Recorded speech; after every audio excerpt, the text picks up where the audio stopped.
Bonjour et heureux de vous retrouver après une absence assez longue. Je vous ai laissé le temps de digérer ces 26 premiers cours et de les assimiler, peut-être de vous entraider vous-même sur des cartes du ciel, de gens que vous connaissez, de proches, de personnages dont vous avez lu des biographies. C'est la seule façon d'apprendre son métier. Alors, nous avons effectué un premier itinéraire qui nous a permis de découvrir et d'approfondir quelques-unes des bases symboliques du vocabulaire et de la syntaxe de la langue astrologique. Nous avons essayé de mettre en pratique ce que nous avions pu découvrir et cela a abouti au travail assez approfondi que nous avions consacré à Arthur Honegger et à son thème natal.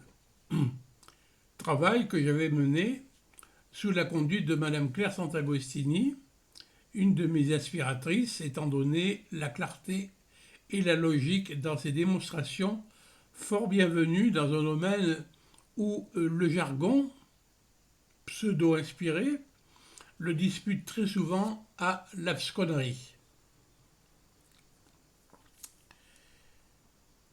Certes, chacune des étapes de cet itinéraire demande à être approfondie, de même que demande à être prolongée dans toutes sortes de directions l'itinéraire en lui-même.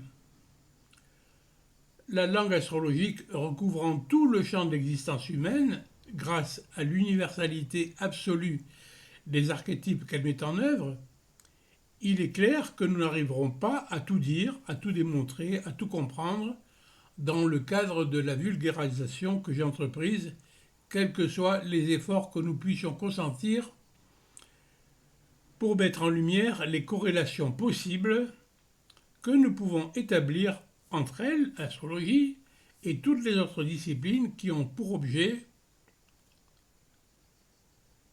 ou pour origine l'âme et l'expérience humaine partout où elles peuvent se révéler.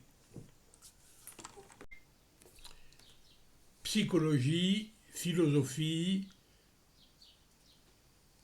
sociologie, histoire, littérature, politique, économie, vocation professionnelle, etc., etc. D'autant que le grand âge, comme vous vous en apercevez, s'imposant à moi, je crains de ne pas avoir le temps de développer un tel programme qui demanderait 2 ou 3 ans d'études et de réflexion, pour le moins, sans même préjuger de mes compétences forcément limitées lorsqu'elles abordent des domaines qui ne sont pas toujours les miens. Je réfléchissais donc à la manière dont j'allais entreprendre la poursuite de cette initiation lorsqu'une de mes amies, férue d'astrologie, mais passionnée par la vie politique qui est la sienne, me fit la remarque suivante. Nous sommes à la veille d'une élection cruciale pour l'avenir de notre pays. Les candidats et candidates déclarés au potentiel n'ont jamais été aussi nombreux. Ne pourriez-vous nous aider à mieux les connaître en consacrant une étude à leur thème, un peu comme vous l'avez fait pour Arthur Honegger?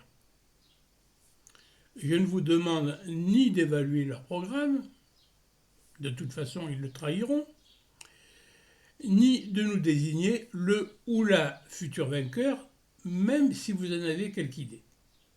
Effectivement, j'en ai quelque idée. Je vous demande de nous dire qui ils sont, d'après vous, ou d'après la lecture que vous ferez de leur thème. Outre que cette étude peut s'avérer intéressante pour les futurs votants que nous sommes, potentiellement, elle pourrait s'avérer très formatrice pour les apprentis astrologues que nous sommes effectivement, en constituant une véritable démonstration des méthodes d'interprétation que vous mettez en œuvre dans votre travail. Qu'en pensez-vous, me dit-elle. Ma réponse fut celle-ci. L'idée est intéressante, en effet, et sans doute formatrice. En quelque sorte, nous passerions ainsi de l'apprentissage de la langue au commentaire de texte, si nous conservons la métaphore de la langue pour désigner la nature de l'astrologie. Pourquoi pas? Simplement, je voudrais compléter ma réponse par la remarque suivante, qui d'ailleurs fait intégralement partie de la conception essentielle que vous qui m'écoutez devez vous faire de l'astrologie si vous deviez la pratiquer. De même qu'un médecin véritable, après avoir pris connaissance des symptômes dont vous souffrez, voudra les dépasser et essayer de connaître un peu mieux votre mode de vie, de même qu'il voudra sans doute prendre connaissance de votre dossier médical avant de poser un diagnostic et de prescrire un traitement, l'astrologue qui analyse un thème devrait toujours pouvoir le faire en présence et sous le contrôle de son consultant, de façon à tenir compte du mieux possible, par ses remarques, par ses questions, de la façon toute personnelle dont chacune des dispositions symboliques ou analogiques auxquelles il a accès, les symptômes dans le cas de la médecine si vous voulez, a pu se manifester dans son expérience et son parcours spécifique et le conduire à consulter. J'entends bien qu'on peut vouloir se connaître sans pour autant se penser malade de corps ou d'esprit. Mais quelque chose de ce que nous sommes dans l'absolu s'inscrit toujours dans ce que nous vivons de manière individuelle et contingente. Et il est bon, pour le praticien, de le connaître pour éviter de tomber dans des généralités peu productives pour son consultant. Un peu comme il est bon pour le médecin de comparer le terrain de base de son patient, c'est-à-dire l'ensemble des facteurs génétiques, physiologiques, tissulaires ou humoraux qui, chez le dit patient, peuvent favoriser la survenue d'une maladie ou en conditionner le pronostic. Pour mieux comprendre l'état de son patient au moment de la consultation et ajuster son geste thérapeutique de façon efficiente. Ainsi, c'est à partir de cette mise en perspective entre le virtuel et l'actuel, entre les dispositions essentielles et la façon dont elles ont pu s'exprimer au cours de l'existence, entre le terrain de base et l'accident pathologique, pour reprendre la métaphore médicale, que l'astrologue pourra donner les meilleurs conseils possibles. Je crois que c'est un principe que j'ai déjà affirmé dans le cours de cette formation. Je n'y insiste pas outre mesure. Mais cela veut dire aussi que s'agissant de personnel politique, dont j'ignore pratiquement tout, au mieux la notice qu'en présente pour Wikipédia, je serai forcément obligé de me contenter de ce que le thème indique sur le plan formel ou idéal, et de m'en tenir donc au plan de la possibilité ou de la probabilité, alors que le plan de la manifestation ou de l'expression directe m'échappera un peu. Prenons un exemple en faisant court. Un thème peut indiquer la présence d'une grande soif d'élévation, par exemple, ou de telle ou telle autre disposition de cœur et d'esprit, ou au contraire de tel ou tel défaut ou déviation. Mais seule l'expérience nous dira quel domaine ils ont investi, quel degré ils ont atteint pour se manifester de manière plus ou moins évidente. C'est ainsi que pour prendre des cas récents et très retentissants en matière criminelle, un simple coup d'œil sur les thèmes natals de Jonathan Dalval ou de Cédric Jubilard, sans constituer les preuves matérielles dont la justice a besoin pour se prononcer, et c'est très bien qu'elle en ait besoin, aurait pu lui éviter de perdre son temps et son argent en questionnement et incertitude, tant ces thèmes prédisposent les deux sujets aux actes violents qui leur sont reprochés, et qu'ils ont d'ailleurs fini par avouer l'un et l'autre. Ce qui veut dire que l'étude que je vous propose ne peut porter que sur des dispositions virtuelles.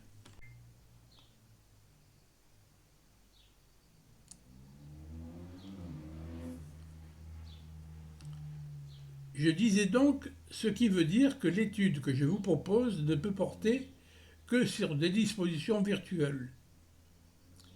Vous seuls et ceux qui liront ces études pourront dire si oui ou non ces virtualités leur paraissent être ou devoir être actualisées. En bref, s'ils reconnaissent le sujet archétypal derrière la personne qu'ils connaissent dans ses actes et dans ses paroles. Et mon ami me répondit, j'en suis bien consciente, et je n'en demande pas plus. Dans la vie courante, nous ne sommes pas sûrs de pouvoir incarner le ou les modèles auxquels nous nous identifions, d'autant qu'ils ne sont pas toujours absolument recommandables. Encore faut-il que ces modèles soient clairement reconnus pour orienter notre parcours et canaliser notre volonté en toute bonne conscience. Si j'ai bien suivi votre enseignement jusqu'ici, c'est justement là le rôle de l'astrologie que de nous y aider. Prendre conscience des modèles ou des schémas sur lesquels nous fonctionnons, ou des scénarios, c'est pas mal non plus comme terme, ou des scénarios sur lesquels nous fonctionnons. Je n'en demande pas plus. Alors nous sommes d'accord, lui répondis-je, mais voici simplement quelques précisions complémentaires et terminales. 1. Je vais analyser les thèmes de personnes, et non le contenu de programme, qui, conforme ou non à mes orientations, ne pourra entrer en considération, d'autant moins que je n'attache aucune confiance à leur sincérité. 2. Je suis un être humain avant tout. Il me sera impossible d'éviter qu'une certaine part de subjectivité n'intervienne dans cette étude. Et c'est ainsi que je pourrais considérer avec un a priori sympathique, un personnage dont la personnalité, contrairement à ses orientations, ne m'attirera pas ou outre mesure. Et inversement, je peux trouver un thème sympathique chez un homme politique dont le programme m'est totalement antipathique. Et inversement.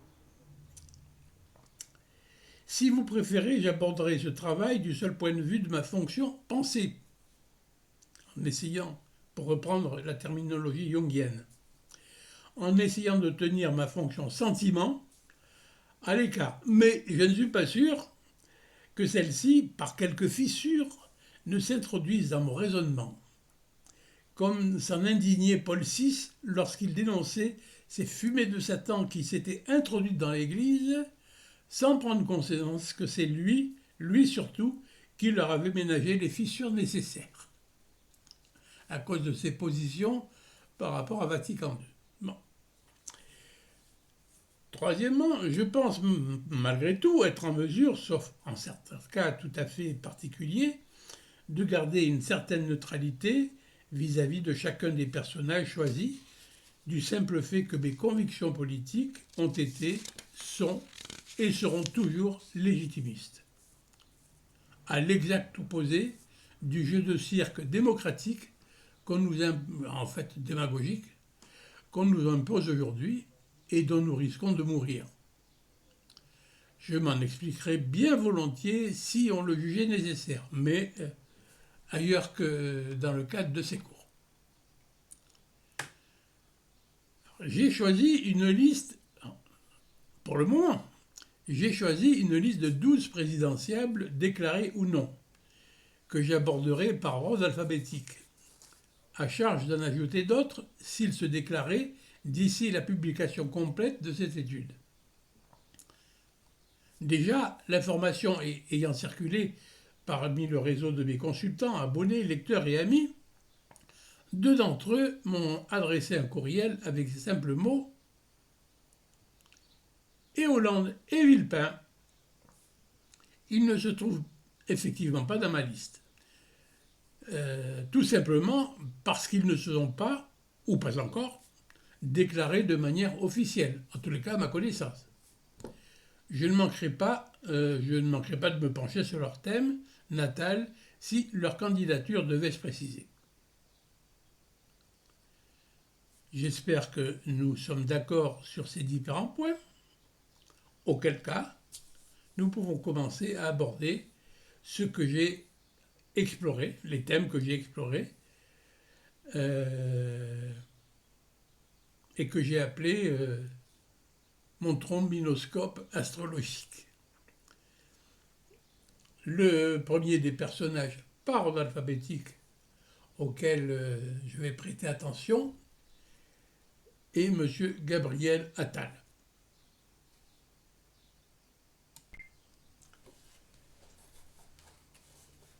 Comme vous pouvez le constater, désormais, vous ne me voyez plus. Mais vous aurez, tout le temps du cours, la carte du ciel de Gabriel Attal, par qui nous commençons cette étude, sous les yeux, qui vous permettra de suivre la démonstration. Bien entendu, ce document sera associé à la diffusion du cours sur YouTube et vous pourrez le mettre sur papier chez vous si vous avez une imprimante. Le thème de Gabriel Attal se présente grosso modo sous la forme d'une grande enveloppe ouverte, dont la base est constituée par la lune, le trigone, de la lune en Cancer et en maison 12. Je vous laisse la trouver. Trigone à Pluton en Scorpion et en maison 5. Bon. Le sommet de cette enveloppe est constitué par le trio Soleil, Vénus, Mercure au sommet du thème, tout près du MC, en Poisson et en maison 9. Maison des activités politiques par excellence. Les deux autres angles de l'enveloppe sont constitués par une conjonction Mars-Jupiter en Gémeaux et en maison 11, à gauche du thème si vous voulez, tel que nous le voyons ici, et une triple conjonction Uranus-Neptune-Saturne en Capricorne et en maison 6, à droite du thème, du côté ouest. Je dis bien grosso modo, car il s'en faut de beaucoup que toutes les conditions de précision nécessaires à la constitution de cette figure soient réunies, ce qui lui fait perdre un peu de la force et de l'efficacité qu'on prête généralement à une telle figure très harmonieuse et qui accorde au sujet beaucoup de dispositions, notamment dans le talent de la communication, de la mise en œuvre, de l'action et de la parole. Pour que cette enveloppe ait été particulièrement précise, il aurait fallu que nous puissions tracer une opposition entre Mars, Jupiter ici, et Pluton là. Vous voyez qu'ici nous avons une opposition entre la Lune et le trio en Capricorne. C'est la première diagonale de l'enveloppe, si vous voulez.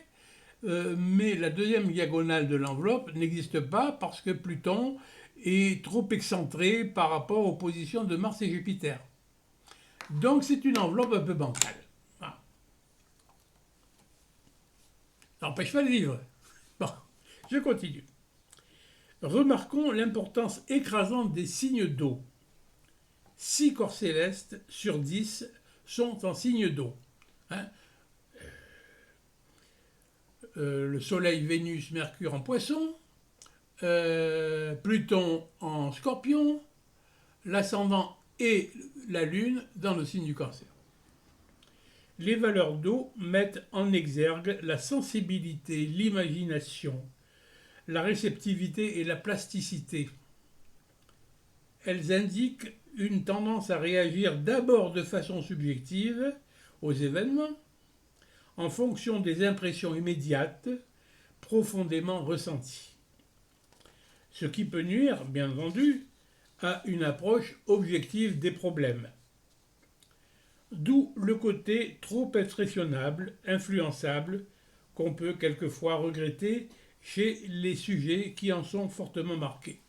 En revanche, Ses qualités de réceptivité, d'intuition, de sensibilité développent la compréhension des autres, la capacité à entrer en sympathie avec eux, le sens psychologique véritable qui favorise une sorte de communion intérieure, d'âme à âme, et souvent le besoin de compatir et d'aider.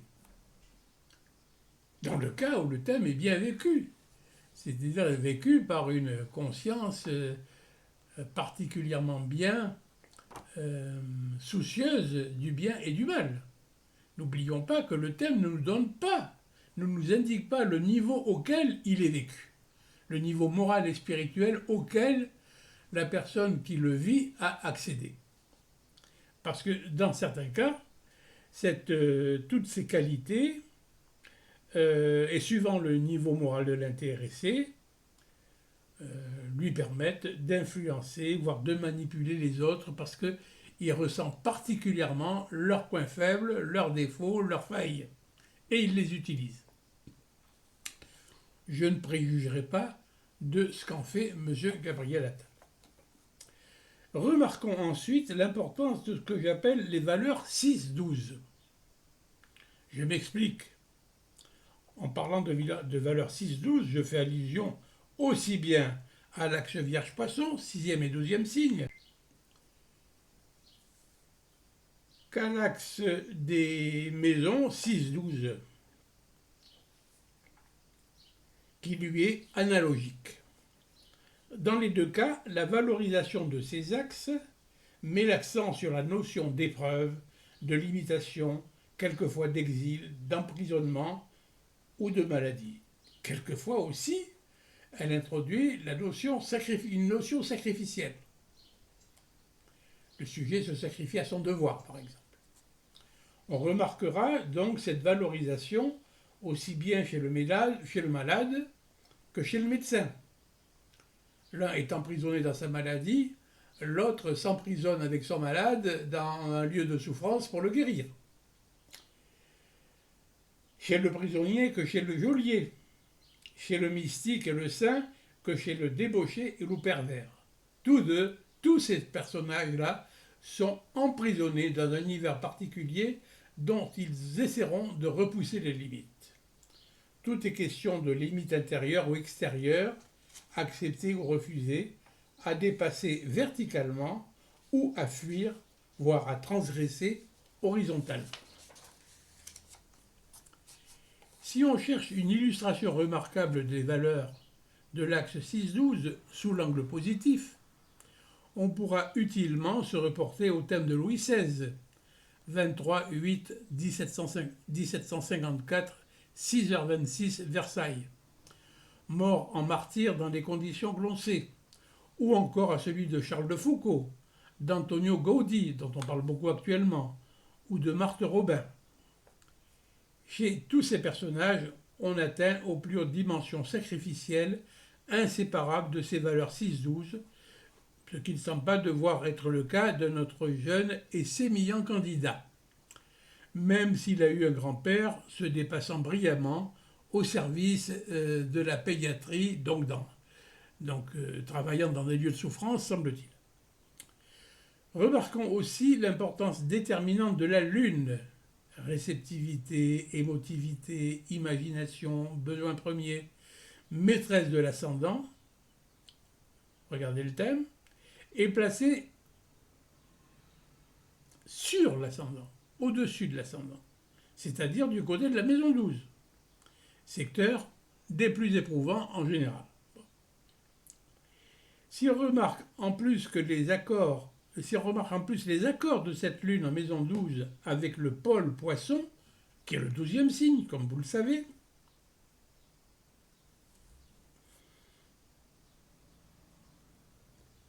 et avec Pluton, les crises, les passions destructrices et ou récréatrices, en Scorpion, la sexualité, les mécanismes de survie, les pulsions instinctives, on devine que l'âme de notre candidat est pour le moins tourmentée, agitée, voire quelque peu autodestructrice et attirée par les expériences sulfureuses. Sans doute l'histoire généalogique et transgénéalogique de notre candidat pourrait-elle expliquer une telle atmosphère, un tel héritage qui paraît éprouvant? Celle d'une sorte de ghetto familial plus ou moins marqué par la notion d'épreuve ou de maladie. Mais nous avons décidé d'ignorer cet aspect des choses pour nous concentrer sur ce que le thème révèle de la structure psychique des candidats. Car l'importance de notre réflexion ne porte pas tant sur les conditionnements multiples qui s'exercent ou se sont exercés sur eux, mais sur ce qui en est résulté dans la constitution de leur personnalité ou, plus exactement, dans la composition de leur âme. N'ayons pas peur du mot.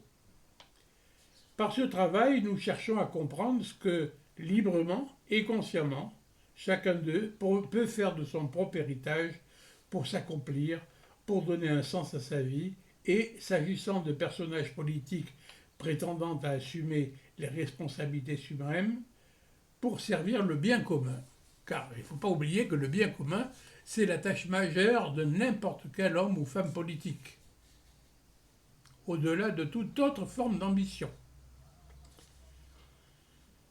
Potentiellement, ce thème, nous l'avons suggéré, révèle de grandes qualités de sensibilité, d'intuition, de réceptivité, de féminité associées à l'élément eau. Nous pouvons aussi remarquer la très heureuse harmonie entre le moi intime, l'identité la plus intérieure représentée par la lune, maître de l'ascendant, dans le contexte douloureux ou sacrificiel évoqué plus haut, et l'amas en poisson qui témoigne d'une grande unité entre conscience, volonté, intelligence logique et intelligence affective. Soleil, Mercure, Vénus.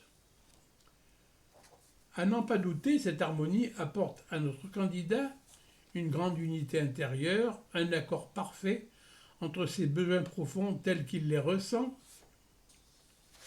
et cherche à les vivre pour se sentir en osmose avec le monde et ce qu'il pense devoir faire ou devait dire pour y parvenir.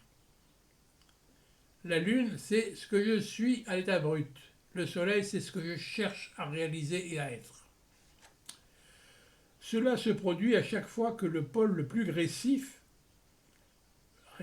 primaire de la personnalité, le moi enfant, si on veut, l'être en germe ou en devenir, représenté par la Lune, une fois de plus, ce que le psychologue James Hillman appellerait sans doute la graine, dans son ouvrage majeur le code caché de votre destin, que je vous engage à lire d'ailleurs.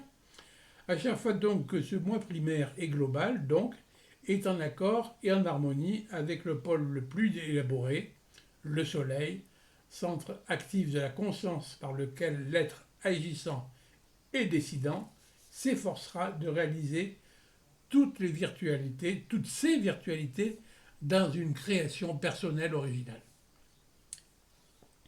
Mais d'un autre côté, de notre point de vue, ces dispositions définissent l'extrême plasticité d'une personnalité qu'on pourrait qualifier, je l'ai dit, de féminine, son instabilité émotionnelle.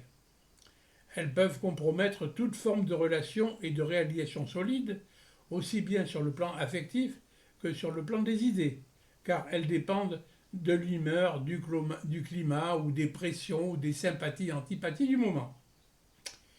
Quant aux convictions, soumises à cette même indétermination, si propre au signe des poissons, elles suivent la même inclination, celle de l'imprévisibilité causée par le sens du vent, les opportunités, les sympathies, les intérêts, les alliances, les mésalliances.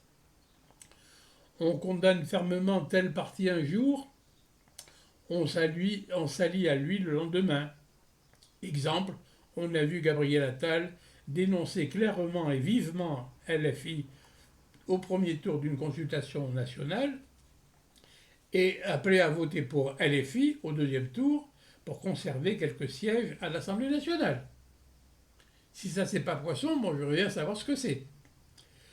Pour un tel caractère, les professions de foi n'ont pas plus de consistance réelle que les états d'âme de la Castafiore. Elles dépendent du moment. Un élément significatif de ce qu'on pourrait rapporté à un manque de volonté réelle d'énergie, de courage et de combativité, c'est l'absence totale de valorisation de l'élément feu dans ce thème. Vous aurez beau regarder à la loupe, vous ne verrez pas une seule planète, un seul corps céleste dans un signe de feu, Bélier, Lion, Sagittaire. Sauf la maison 1 qui, commençant dans le signe du Cancer, s'étend en partie dans le signe du Lion. Ce qui va mettre un peu de chaleur dans le thème.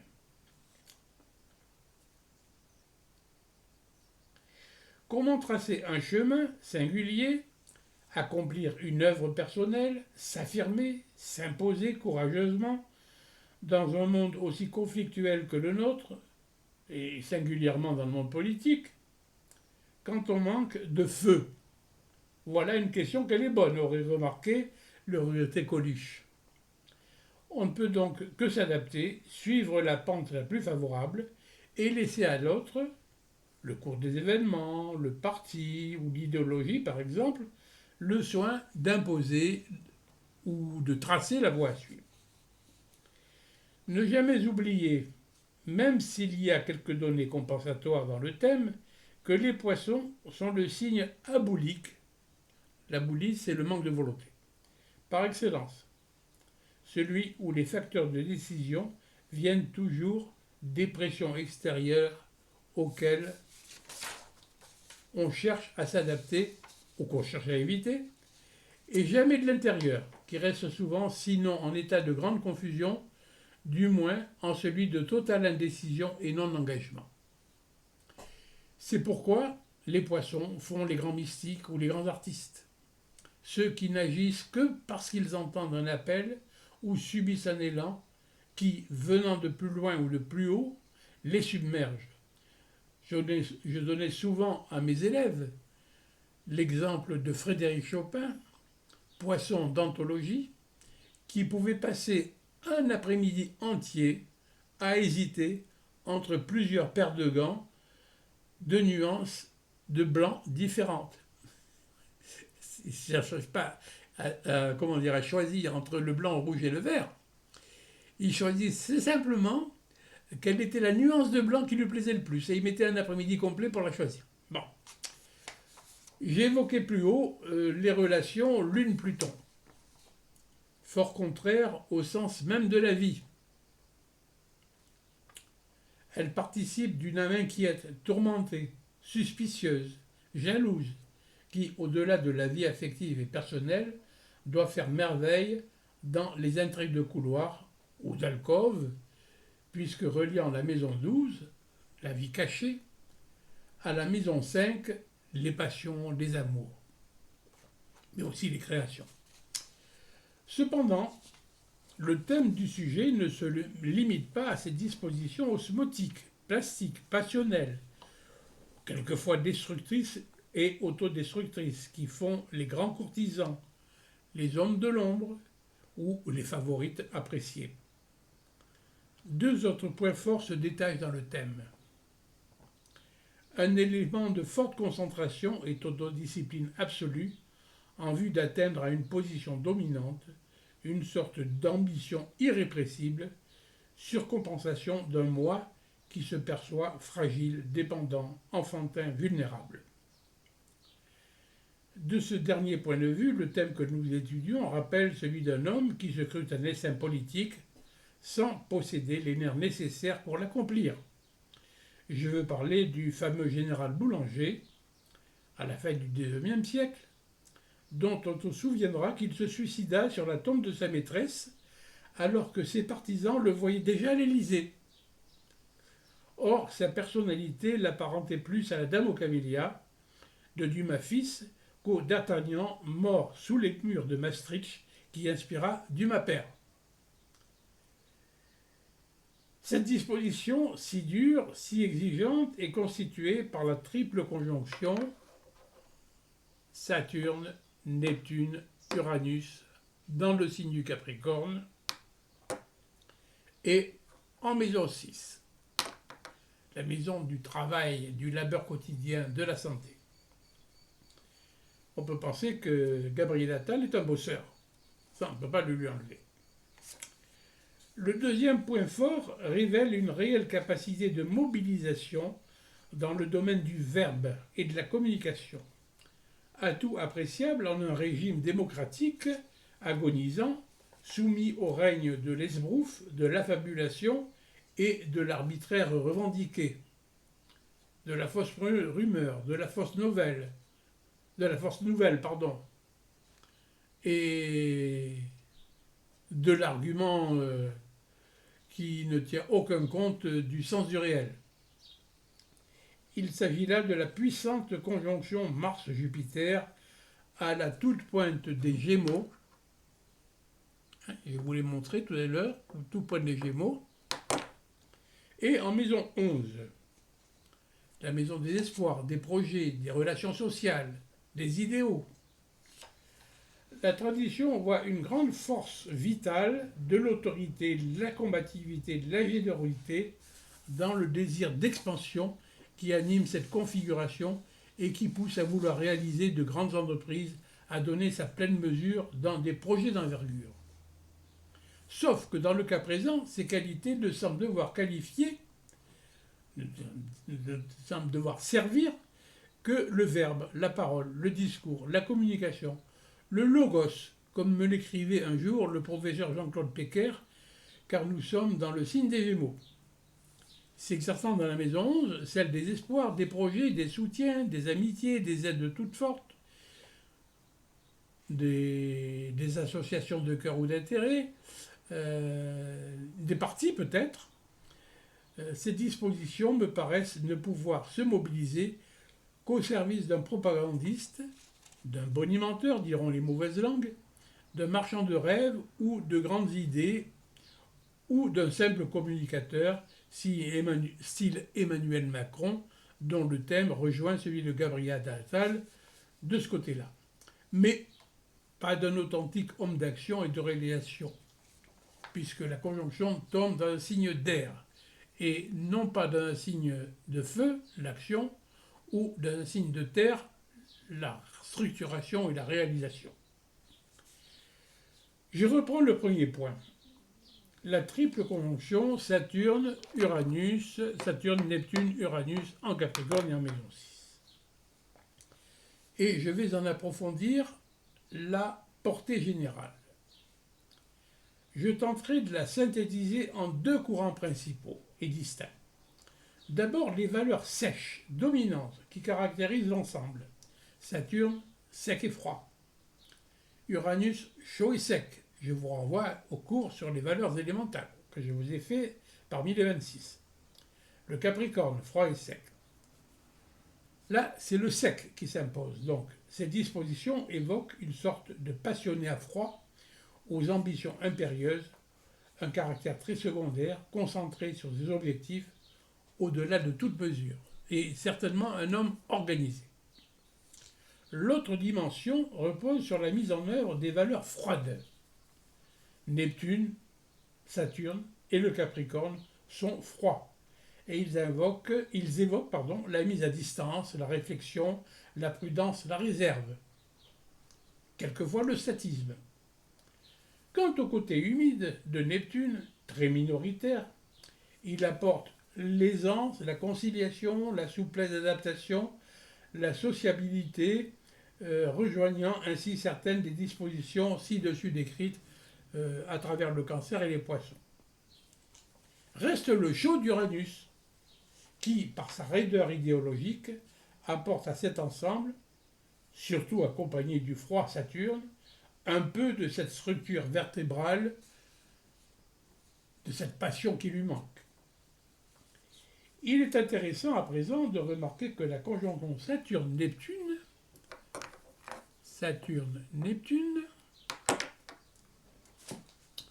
qui se reproduit tous les 36 ans environ, et là nous dépassons un peu le cas du thème personnel de Gabriel Attal, et qui, sur le plan de l'idéologie politique, a accompagné toutes les grandes étapes de formation et d'expansion des utopies universalistes et collectivistes notamment marxiste, depuis 1848. Or, le sujet se proclame socialiste sans complexe, alors que le mot ataliste aurait suffi. Conjonction qui a été précédée, quelques 9 mois plus tôt, c'est-à-dire en juin 1988, au moment de la conception de Gabriel Attal, par la conjonction Saturne-Uranus. Nous voyons qu'on a eu une première conjonction Saturne-Uranus qui a été suivie très rapidement d'une conjonction Saturne-Neptune en 1992. Une date clé pour l'évolution du monde occidental. Donc, conjonction qui a été précédée quelques 9 fois plus tôt par la conjonction Saturne-Uranus, hyper sèche, dirigiste, intransigeante, inémotive, dominatrice. Aspect qui qualifie le doctrinaire, quelquefois le fanatique, et souvent le technocrate d'un côté, quand Saturne l'emporte sur Uranus, le rebelle, le contestataire, l'individualiste de l'autre, et voire l'anarchiste ou le révolutionnaire quand c'est Uranus qui l'emporte sur Saturne.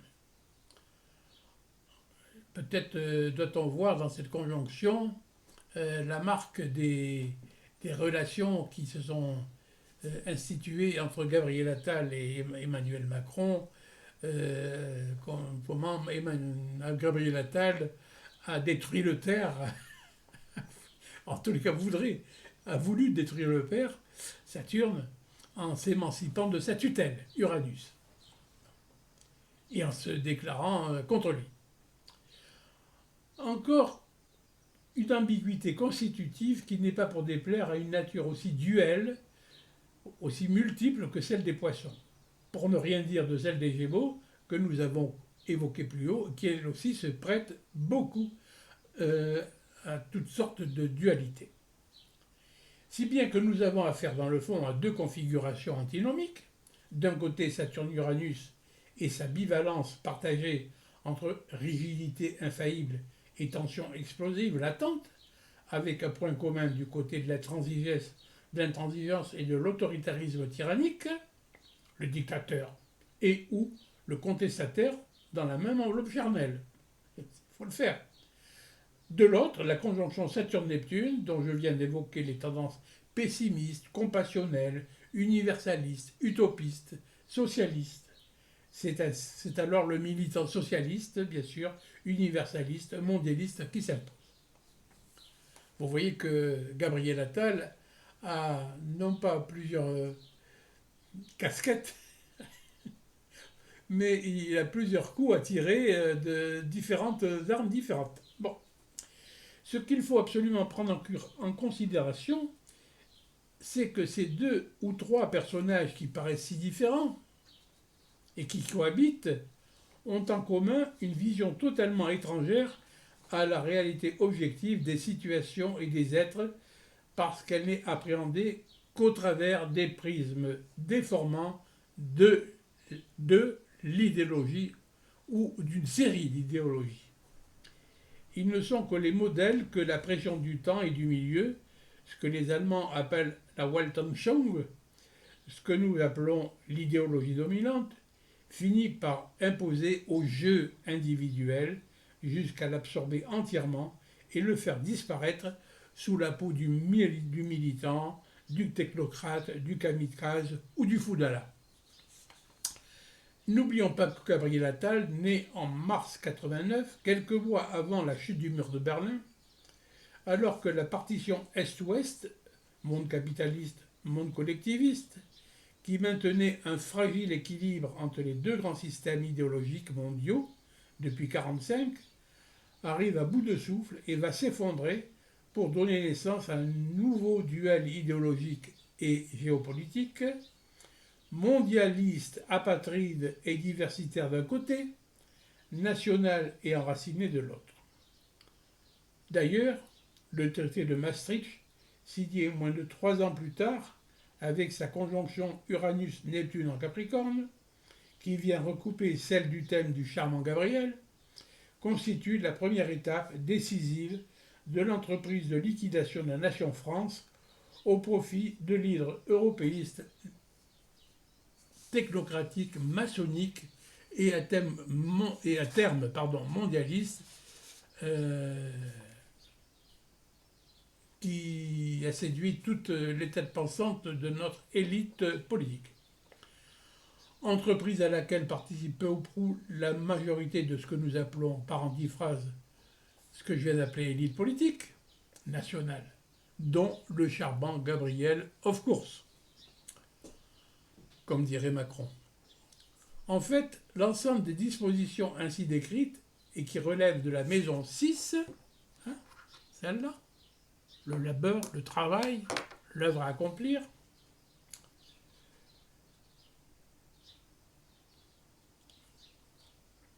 montrent bien quelles sont les préoccupations quotidiennes de l'intéressé et la canalisation de ses efforts. Au sens le plus profond que nous puissions accorder au jeu de ces archétypes, il s'agit pour Gabriel Attal de contribuer à mettre en place les structures d'un édifice politique qui répondent aux deux impératifs contradictoires, en apparence seulement, impératifs que nous avons notés entre les deux conjonctions ci-dessus décrites.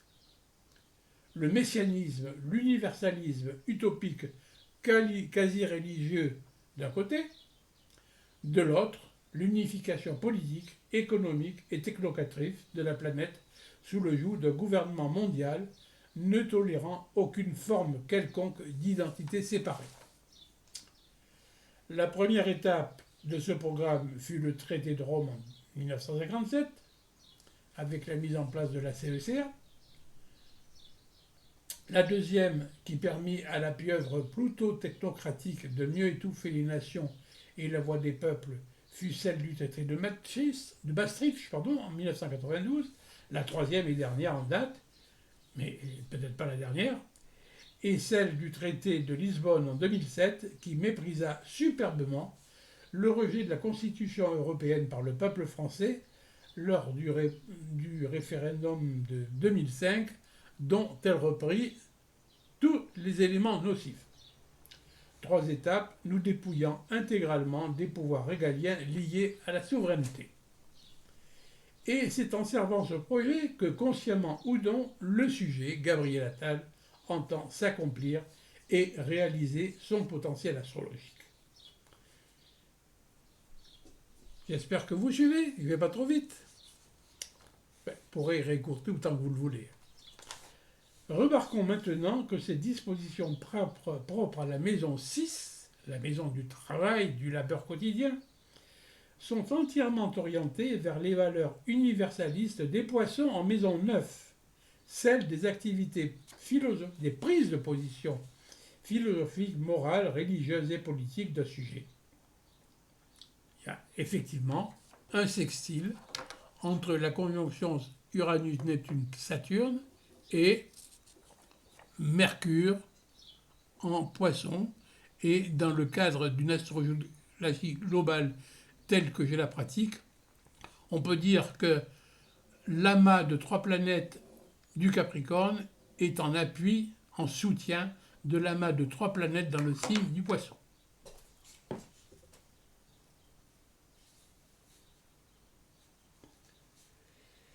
Attal, comme Mélenchon et Macron, semble donc, vu son thème, avoir jeté depuis longtemps la nation aux orties. Il est vrai qu'à l'instar du ténébreux Jean-Luc, il n'a pas une seule goutte de sang français à revendiquer. En tous les cas, pas du point de vue méta-historique, si je puis dire. Sa biographie est très explicite à cet égard. Par origine, par conviction, par religion, il ne peut vouloir mener sa carrière politique que dans l'un des courants de ce messianisme mortifère qui, sous différentes formes, a déclaré la guerre à la civilisation occidentale et chrétienne dès les origines. Cela dit, lorsque nous nous efforçons d'envisager ce thème sous l'angle le plus exigeant qui soit, celui où la personnalité intime disparaît derrière le personnage public. Mais il s'en faut de beaucoup que celle-ci soit à la hauteur des exigences de celle-là. Je crois fermement que Dieu peut seul sonder les reins et les cœurs. Jérémie 17:10. Et je ne suis pas en mesure de déterminer quelle est la part d'adhésion volontaire de Gabriel Attal au projet que je viens de décrire, très schématiquement. Aussi, il reviendrai modestement à la traduction purement psychologique ou comportementale de cet ensemble de données astrologiques. En définitive, voici ce que je pense. Le conflit entre la Lune en Cancer et le redoutable trio Saturne-Neptune-Uranus peut être résumé en une image. Nous avons affaire d'un côté à un moi enfant, faible, inquiet, agité de passions violentes et souterraines. N'oublions pas le trigone à Pluton en Scorpion en maison 5, très imaginatif et impressionnable. La Lune et les Poissons. Dépendant étroitement d'un milieu familial ou sociologique, le Cancer, plutôt étouffant, la maison 12, qui a décidé, pour surcompenser sa vulnérabilité et sans doute sous la pression de ce même milieu privilégié, maison 4 en Balance, mais Vénus, maître de cette maison 4, analogique au Cancer, quatrième signe, quatrième maison, exalté dans le signe des Poissons, signe messianique et universaliste, et en maison 9, la maison de l'étranger et la maison des grandes convictions morales et politiques, comme je l'ai dit tout à l'heure, et plus particulièrement internationaliste. Pensons à M. Macron, qui lui a un groupe de 4 planètes en Sagittaire, le 9e signe, et qui n'a servi pendant 10 ans en France que les intérêts de l'Europe.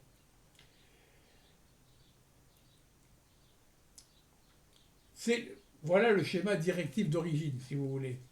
Cet enfant, donc, représenté par la Lune en Cancer, a décidé d'accomplir un exploit, atteindre les sommets politiques, peut-être pour surcompenser un manque, une insécurité ou une faille de départ.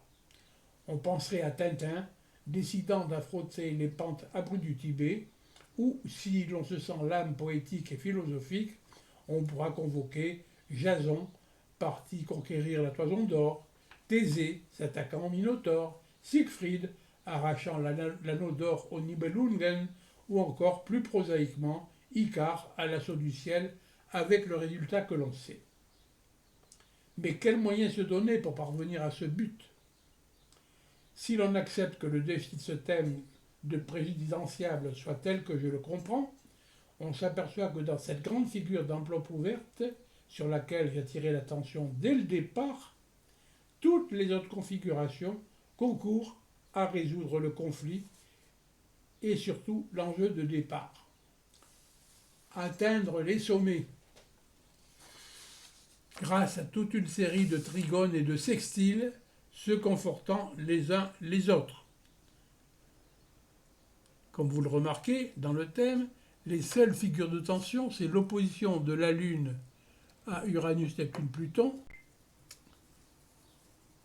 Je reprends, ma caméra s'étant bloquée, je ne sais pas pourquoi.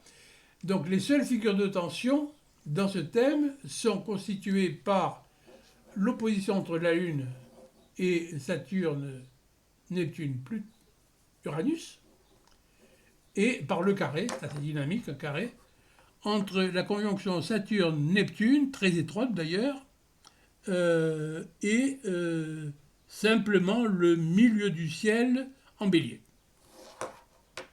Pas terrible, comme dynamisme.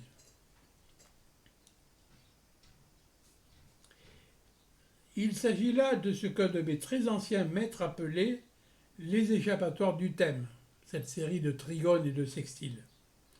Le conflit Cancer-Capricorne avec les 4 corps célestes qui y séjournent, qui le constituent, étant bien posé, celui de l'enfant fragile à la virilité incertaine, s'identifiant à des images d'autorité, de pouvoir, de grandeur et de guide, on remarque qu'il dispose des voies de résolution suivantes. D'abord, la double harmonie qu'il entretient par trigone et sextile avec la main poisson, dont nous avons souligné toute la souplesse psychique, morale, intellectuelle, qui apparente plus notre candidat à une anguille évitant les pièges, mais épousant tous les endoctrinements utiles, qu'à un vigoureux dauphin traçant sa route sans tenir compte des courants contraires. Avec la conjonction Mars-Jupiter, qui signale le leader, le manager, l'excellent communicateur, celui qui demain pourra raser gracis l'ensemble de la population française, pour peu qu'on se laisse prendre à son discours d'aujourd'hui. Avec ce pôle de détermination viscérale, instinctive, aussi peu affective ou sentimentale que possible, constitué par l'harmonie de cet axe central, véritable colonne vertébrale du thème natal, de Gabriel Attal. Je veux parler, encore une fois, du trio Saturne-Neptune-Uranus, Saturne-Neptune-Uranus opposé à la Lune, au sextile de Pluton, c'est toute l'opposition qui est au sextile de Pluton, en Scorpion, qui signale la puissance d'une passion irréductible pour exercer un pouvoir, pour laisser sa marque sur les choses, y compris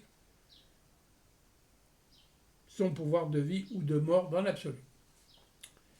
De ce point de vue, mort de la nation peut-être, de ce point de vue, ce thème natal illustre de manière admirable comment une personnalité doit pouvoir trouver en elle-même les voies et moyens qui lui permettent de transformer ce qu'on pourrait qualifier de handicap ou de défi de départ, mais qui en fait représentent les ressorts indispensables à l'expression d'un potentiel ou de charisme propre qui n'arrivent jamais à leur pleine expression sans effort et sans douleur.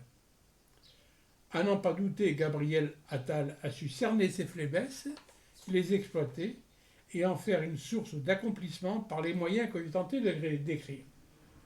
Mais il n'est indiqué nulle part dans ce thème que l'accomplissement de ce jeune ambitieux, quelles que soient ses qualités intellectuelles, qu'il faut bien lui reconnaître, puisse servir le bien commun d'un vieux pays, la France, qui a connu les guerres, l'occupation, la barbarie, un pays qui pourtant n'a cessé de se tenir debout face à l'histoire et devant les hommes, pour reprendre les mots de Dominique de Villepin, mieux inspiré hier devant l'Assemblée de l'ONU qu'aujourd'hui face aux dangers qui nous menacent.